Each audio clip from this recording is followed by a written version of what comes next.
દિલ ધડક આરોપીની સીસીટીવી ધરપકડ. સુરતમાં ચોરી કરી ભાગતા આરોપીનો ફિલ્મી ડબ્બે પોલીસે પીછો કરી ઝડપી પાડ્યા. 1 કિલોમીટર પોલીસ આરોપી પાછળ દોડી. સુરતના રાંદેર વિસ્તારમાં ફિલ્મી ડબ્બે પોલીસે ઘરમાંથી ચોરી કરનાર 2 આરોપીને ઝડપી પાડવામાં આવ્યા છે. રાંદેર વિસ્તારમાં આવેલ સોસાયટીમાં મોડી રાત્રિએ ચોરી કરી 2 આરોપી ફરાર થઈ ગયા હતા. બનાવની જાણ પોલીસને થતાં પોલીસે ઘટના સ્થળે પહોંચી તાત્કાલિક આરોપીને પકડવા ટીમો કામે લાગી હતી. દરમિયાન ચોરી કરનાર 2 આરોપી પૈકી એક આરોપીને રસ્તા પર ચાલતો જતો પોલીસે જોયો હતો. પોલીસે તેને રોકી પૂછપરછ કરતા આરોપીએ જોરદાર દોટ લગાવી હતી. ત્યારે તેને પકડવા પોલીસે પણ પીછો કર્યો હતો. અંદાજે 1 કિલોમીટર જેટલો પોલીસે આરોપીની પાછળ દોટ લગાવી આખરે ઝડપી પાડ્યો હતો. પોલીસે પકડેલા આરોપીને સમગ્ર ઘટના ત્યાં લાગેલા સીસીટીવી કેમેરામાં કેદ થઈ હતી. આ બનાવમાં પોલીસે ચોરી કરનાર અન્ય આરોપીને પણ ઝડપી પાડી 2 આરોપીની ધરપકડ કરી 7 લાખથી વધુનો મુદ્દામાલ જપ્ત કરી કાયદેસરની કાર્યવાહી હાથ ધરી છે. સુરત શહેરના રાંદેર વિસ્તારમાં આવેલા કલ્પના સોસાયટીના બંગલા નંબર 12 ખાતે ગત મોડી રાત્રે ચોરી દરમિયાન થયા હોવાની ઘટના બની હતી. ચોરી થયા હોવાની જાણ ઘરના સભ્યોને રાત્રે જ થઈ ગઈ હતી, જેને લઈ બનાવ અંગે પોલીસ કંટ્રોલ રૂમમાં ફોન કરી જાણ કરવામાં આવી હતી, જેને લઈ કંટ્રોલ રૂમ દ્વારા રાત્રે 3:35 વાગ્યે રાંદેર પીસીઆરમાં બનાવ અંગે જાણ કરી હતી, જેથી રાંદેર પોલીસની ટીમ ઘટના સ્થળ પર પહોંચી હતી. આ દરમિયાન ઘર માલિક યોગેશભાઈ મિસ્ત્રીની પૂછપરછ કરતા તેમણે જણાવ્યું હતું કે ઘરની પાછળ રહેલ ગ્રીલ તોડી ઘરમાં ચોરી ઘૂસી આવ્યા હતા અને ચોરી કરી ભાગી ગયા હતા. આ દરમિયાન યોગેશભાઈના પત્નીએ જણાવ્યું હતું કે બૂમાબૂમ કરતા એક ચેક્સ ડિઝાઇન વાળો શર્ટ અને બીજો રેડ કલરનો શર્ટ પહેરેલ 2 જણાને હાથમાં થયેલી લઈ ભાગતા જોયા છે. સાથે કહ્યું હતું કે હજુ હમણાં જ ઘટના બની છે એટલે બહુ દૂર ગયા નહીં હશે. રાંદેર પોલીસ મથકના પીઆઈ અતુલ સોનારાએ જણાવ્યું હતું કે બનાવની જાણ થતાં રાંદેર પોલીસના પીએસઆઈ BM પરમાર સહિત અન્ય પોલીસ સ્ટાફ ઘટના સ્થળે પહોંચી આવ્યો હતો. ભોગ બનનારની વાત સાંભળતાની સાથે જ પોલીસની ટીમ બનાવ અંગેની કાગળ પ્રક્રિયાનું કામકાજ છોડી બંને ચોરોને પકડી પાડવા જુદી જુદી ટીમો બનાવી તપાસમાં જોડાઈ હતી. દરમિયાન મોપેડ ઉપર તપાસ કરવા નીકળે રાંદેર પોલીસના 2 કોન્સ્ટેબલ અર્જુન રઘુભાઈ અને ગૌરવ અશોકભાઈઓને રેડ કલરના શર્ટ સાથેનો એક શંકાસ્પદ ઇસમ પાલનપુર પાટિયાના સોના હોટલ પાસે જતો જોવા મળ્યો હતો.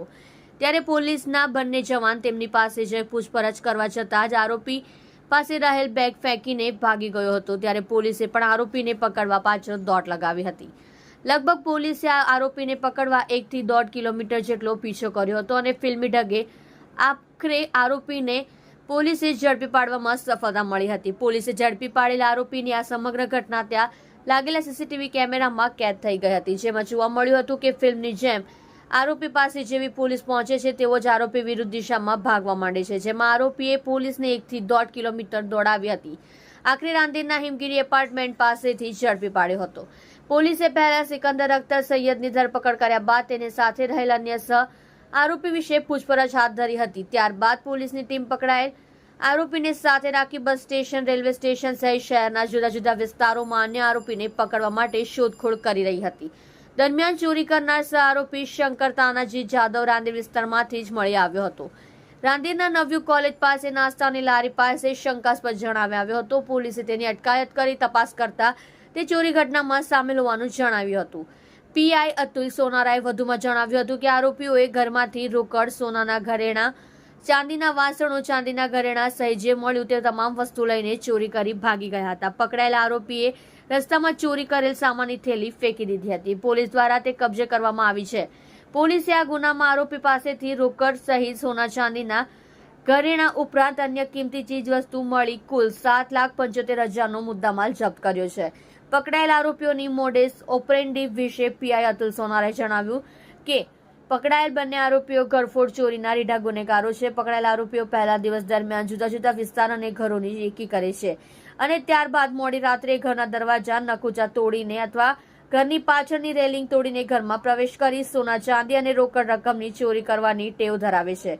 પકડાયેલ બંને આરોપીઓમાંથી આરોપી સિકંદર અખ્તર સૈયદ પર મહારાષ્ટ્રમાં 24 જેટલા ચોરીના ગુનાઓમાં પકડાઈ ચૂક્યા છે, જ્યારે આરોપી શંકર તાનાજી જાદવ મહારાષ્ટ્રના 25 જેટલા ચોરીઓના ગુનામાં પકડાઈ ચૂક્યા છે.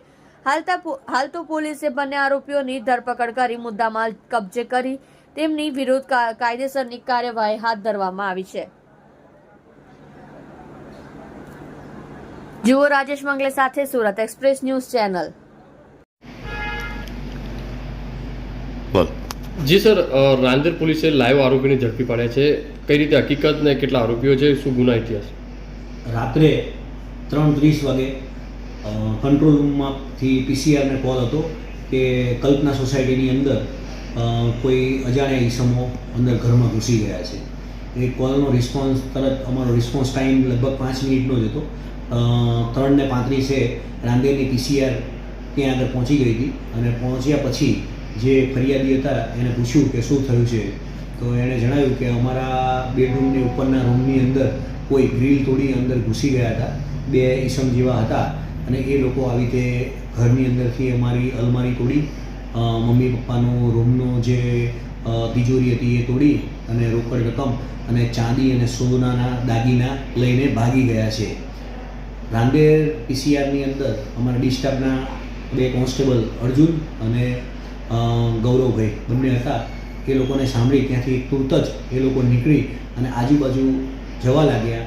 એ આરસાની અંદર જ એમને કોઈ અજાણ્યો ઈસમ ત્યાંથી ચાલતો ચાલતો હાથમાં થેલી લઈ અને ભાગતો હોય એવું દેખાતા એને તુરત જ એ લોકોએ તેની પાછળ પડી લગભગ 1 કિલોમીટર જેવું એની પાછળ દોડી અને આને પકડી લીધો હતો. અને જે બીજો ઈસમ હતો એને એક્ટિવા લઈ અને ગૌરવ એની પાછળ ગયો હતો અને એને ત્યાંથી પકડી અને બંને વ્યક્તિઓને અહીંયા લઈ આવ્યા હતા પોલીસ સ્ટેશનમાં.